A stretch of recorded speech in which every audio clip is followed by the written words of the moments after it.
Hey folks, thanks for joining us today on DocTalk. I'm Dr. Dan Thompson here at Kansas State University's College of Veterinary Medicine. We're bound to have a great show. Dr. David Rethorst from the Beef Cattle Institute at Kansas State University is with us, and we're going to talk about proper injection sites for your cattle. Very important topic, very timely topic. Thanks for joining us and enjoy the show.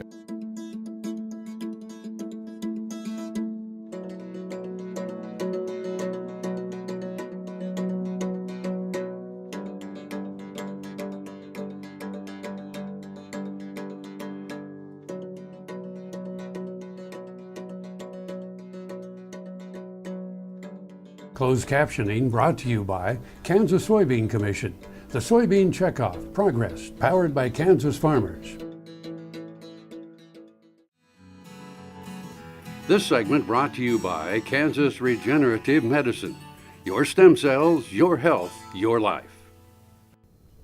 David, welcome to the show. Glad to be here, as always. Folks, this is Dr. David Rethorst, and Dr. Dave is an experienced practitioner. He spent 35 years practicing cow-calf production medicine and individual animal medicine in southern Nebraska, northern Kansas, and is now the Director of Outreach here at the Kansas State University's Beef Cattle Institute. We're proud to have him, and we're going to talk about injection sites. One of my favorite topics. Been involved with it a long time, Dan. Yeah, you've been involved with beef quality assurance and whether on a state or national level for decades. Since the tablets came down off the mountain. Well, let's talk a little bit about injection sites and just kind of the history of how we got to this point and dial back to the day when maybe we didn't understand where and how we should give these injections. Okay. Well, you go back to when I graduated from veterinary school. When we were processing cattle, we'd give our viral, and if we were given a vitamin A, we'd give those in the top butt like this, and we'd step up to the neck and we'd give our clostridial. And then, in about 1992, the steak purveyors nationwide started screaming that those top butts, 22% of them had scar tissue or abscesses in them, and came to the beef industry and said, what can we do about this? So that's when we went to work, and we moved those injection sites from the top butt to the neck, and by 2002 those top butts had less than 2% injection site blemishes in them. So great success story, but that's why we give injections in the neck, so we aren't putting them in those sirloin steaks. Yeah, and one of the things you said there that kind of stick with me too, and in this day and age of antibiotics and animal welfare and food safety, the meat purveyors came and talked to the cattlemen. Absolutely. We've gotten away from the talking to each other, and we just send out a press release and hopes the other group reads it and pretty much offends everybody. Right. We put it on Facebook or a press release, or we put it out on Twitter, and let's communicate. Let's one beef. Yes. Whether you're selling it to the consumer or whether you're raising it on the hoof, we're all in one beef industry. And this topic, this proper injection site topic, is a prime example of why we need to communicate and how we can communicate right. and solve a problem. Right. That's a wonderful success story. Yep. And so, as we get through there, we move then the injection sites from the round to the neck. Right. And we have that, kind of area. Describe the area of the injection site.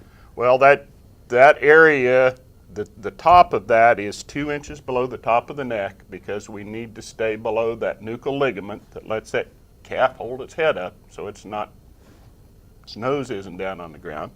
The back of that zone is just in front of the slope of the shoulder, and then the bottom of that triangle is the vertebrae in the neck. They're down low, but we certainly don't want to be bouncing the needle off of those vertebrae. So we've got something this long and at the back of it this high on most calves, and we can get a couple, 3 injections in there.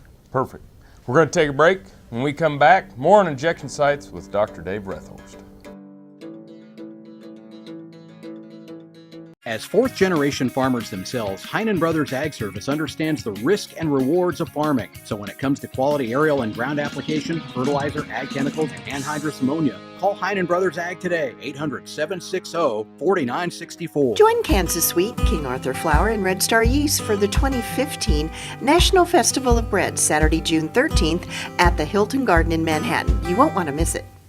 Broadband has become as important to us as highways. That is why DocTalk is teaming up with NTCA, the Rural Broadband Association, and rural broadband companies like Blue Valley Telecommunications in fighting for quality broadband access through the program Smart Rural Communities. I don't think we have any idea what's coming in the future. I couldn't have imagined 5 years ago what we're doing today. So in 2 years, I would guess there's things we can't imagine that we're going to be doing.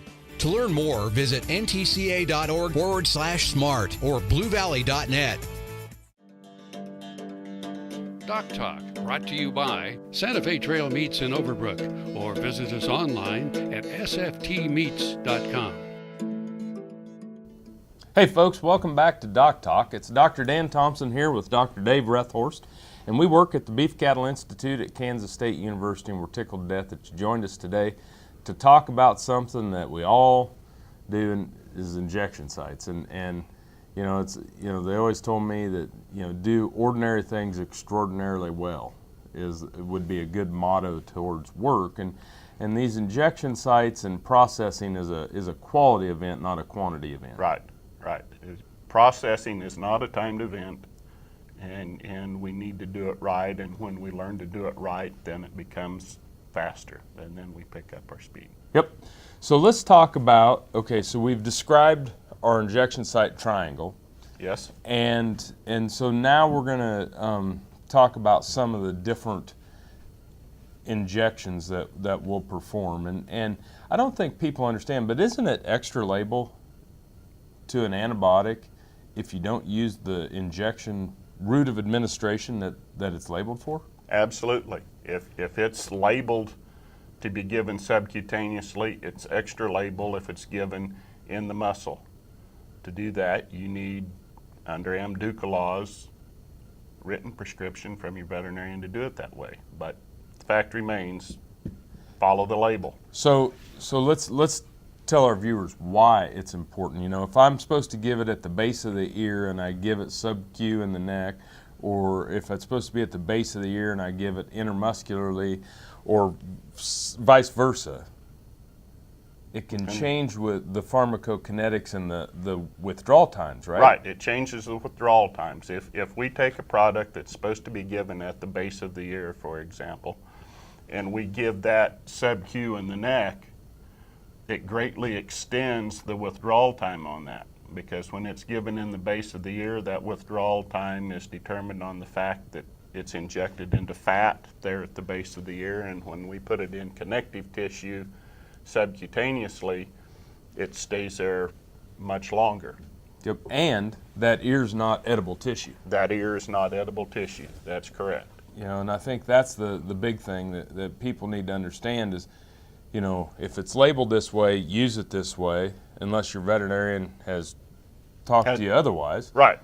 And the reason isn't because we're trying to make your life more difficult, it's actually trying to make your life simpler, because we don't want the people with the black sedans, tinted windows, Black helicopters. no hubcaps, AM, FM radio, showing up and putting you on the FDA's residue list. Right. Those lists are no fun. I've been there with the feed yard.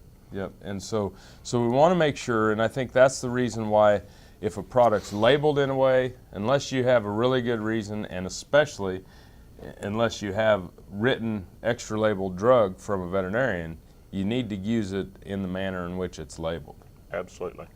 Well, we've got about 30 seconds here before we go to the break, and so what are the three types of injections that we're going to talk about when we come back? Okay, when we come back, we're going to talk about a subcutaneous injection or just underneath the skin. We're going to talk about an intramuscular injection, which is pretty self-explanatory. It is in the muscle. And then we're going to talk about an intravenous injection. Perfect. Thanks for watching DocTalk. More in a minute.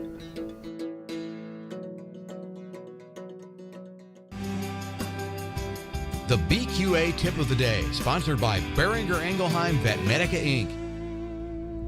Hello folks, this is Dr. Nels Lindberg with Animal Medical Center and Production Animal Consultation out of Great Bend, Kansas. Today's BQA Tip of the Day, we're going to talk about heat stress in cattle. We especially don't want to handle cattle in the heat of the day to create undue stress on these animals, which in the end will reduce our production. As producers, we must do the right thing and process these cattle or handle cattle or do our brandings at the right time of day or move or ship cattle at the right time of day, early morning, first half of the day, to avoid these heat stress situations. We want to remind ourselves today may be 80 degrees, but if cattle aren't adjusted to the heat, it could be a heat stress day for them. It may not be 90 or 100, but again, if it's 70 or 80 and cattle aren't heat adjusted to it, it'll be a heat stress day for them. So keep that in mind each and every day as you're handling your cattle. Do the right thing, monitor your temps, the wind, the humidity, and don't inflict undue stress on these animals with heat stress.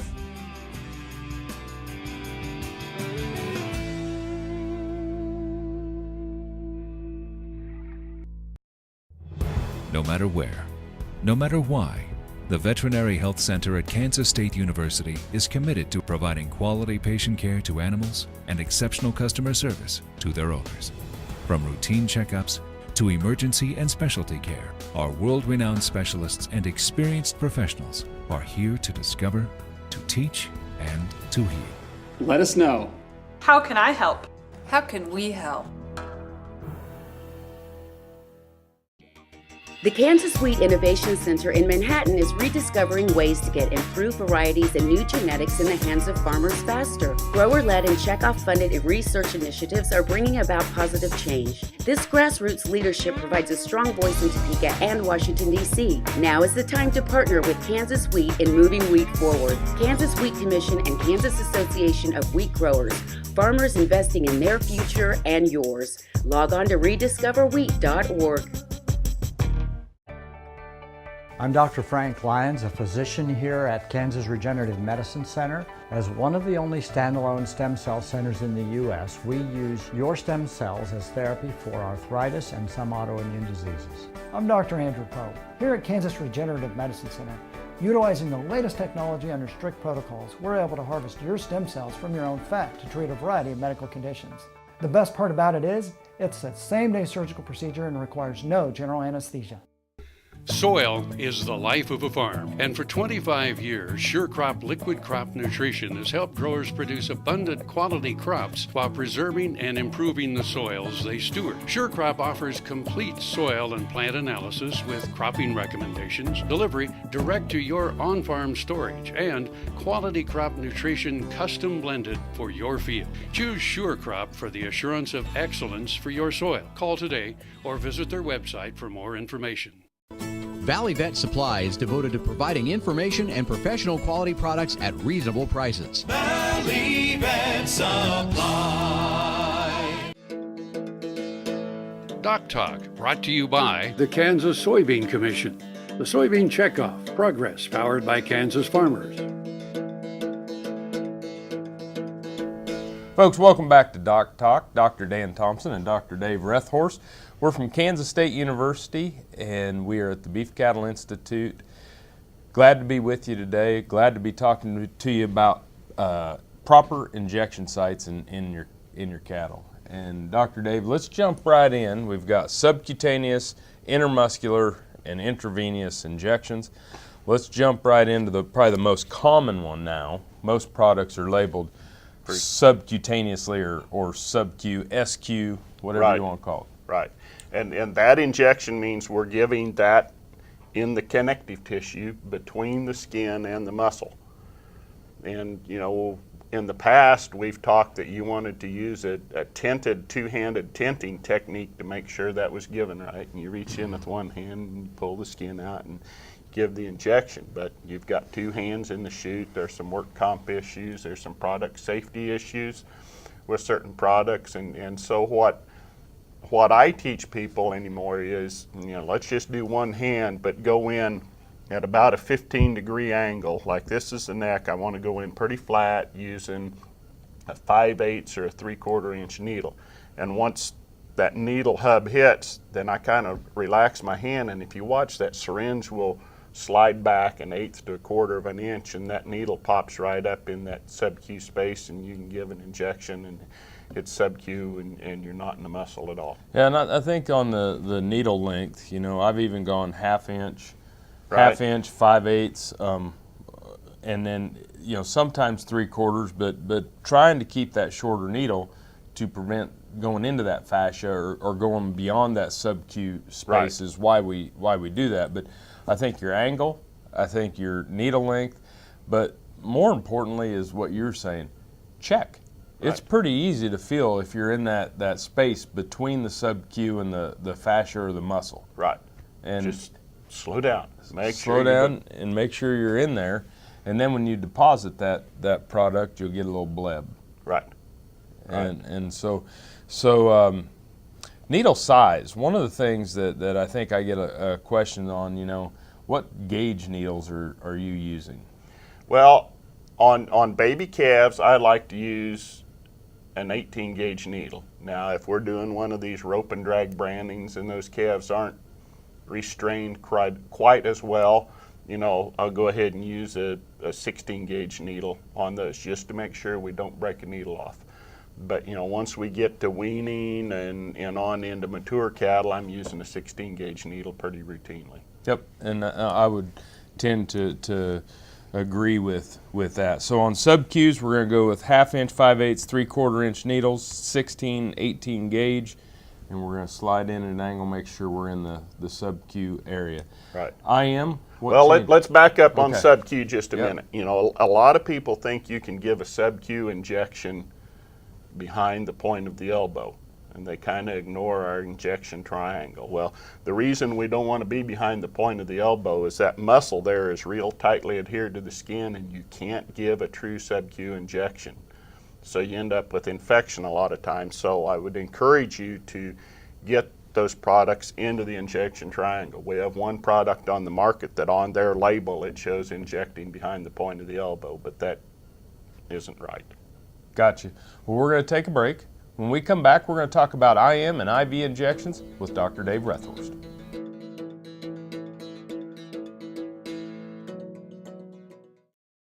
This Meet the Future Veterinarian is brought to you by Zuprevo. Choose confidence. Choose Zuprevo for BRD treatment. Jonathan Angel wanted to be a veterinarian since boyhood. He grew up near his grandparents' farm where he spent much of his time. Completed the Boy Scout Veterinary Medicine Merit Badge in high school and later shadowed the doctors at Sugar Creek Vet Clinic. After graduation, Jonathan will be joining this practice, and he and his wife will also move back to his grandparents' farm to raise polled Herefords.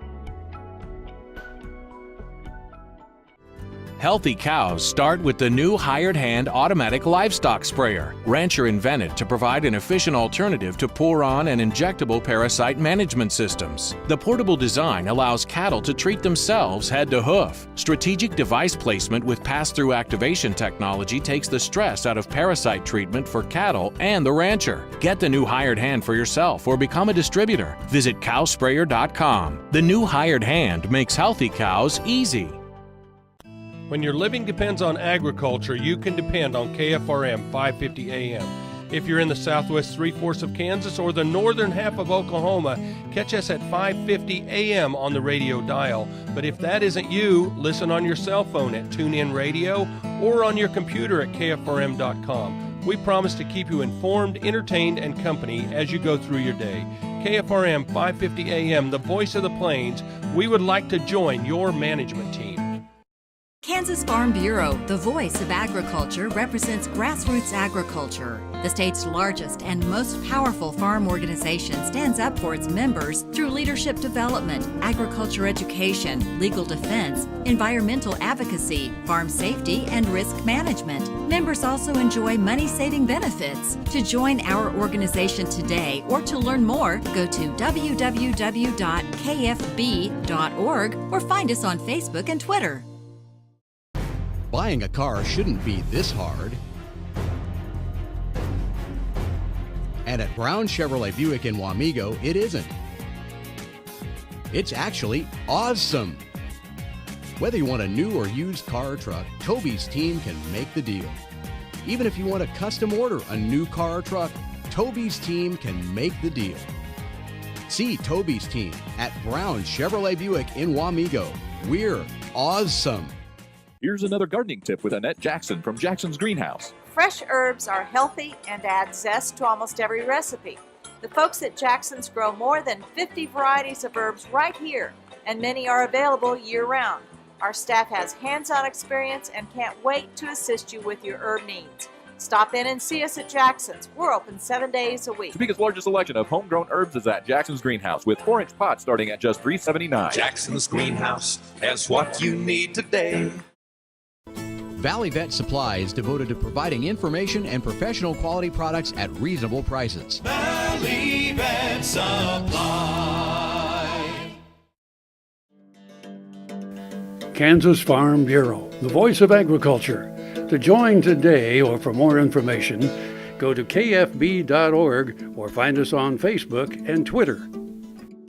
Welcome back to DocTalk. Dr. Dan Thompson here with Dr. Dave Rethorst from the Beef Cattle Institute at Kansas State University. We're talking about something that Dr. Rethorst spends a lot of time in the state working with producers. Well, he's working all across the United States working with producers on beef quality assurance. And specifically today we're talking about injection sites that people may think is a very simple, easy thing to talk about, but it's something that we got to make sure that we continue to get right. As we talked about subcutaneous, let's move into the IM or IV. Okay. We won't talk about IC, intra-cow. Intra-cow. Right. But we will talk about intermuscular and intravenous injections today. Okay. So let's go with the IM. What are we doing there? Okay, IM, we're giving that product in the muscle. We want it deep in the muscle. There's not a lot of products that are labeled IM anymore. Most of them are labeled sub-Q. But if we are given a product, there's times, you want to give like a viral intramuscular, something like that. If I'm, using it intramuscular on a calf, I'm using an inch needle. Like on a weaning calf, I'd use a 16 gauge inch needle.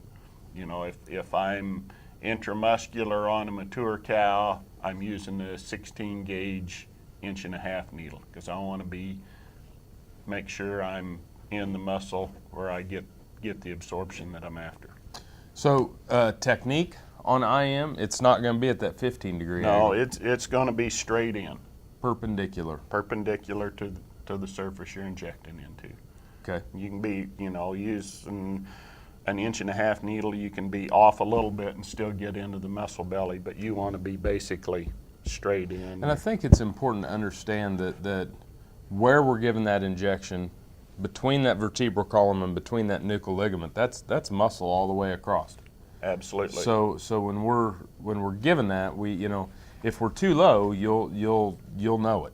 You'll bounce it off the bone, and we don't want to do that. Right. I'd and rather if you're too high, you'll hit that ligament, and you're going to have sore neck calves, and the product isn't going to work.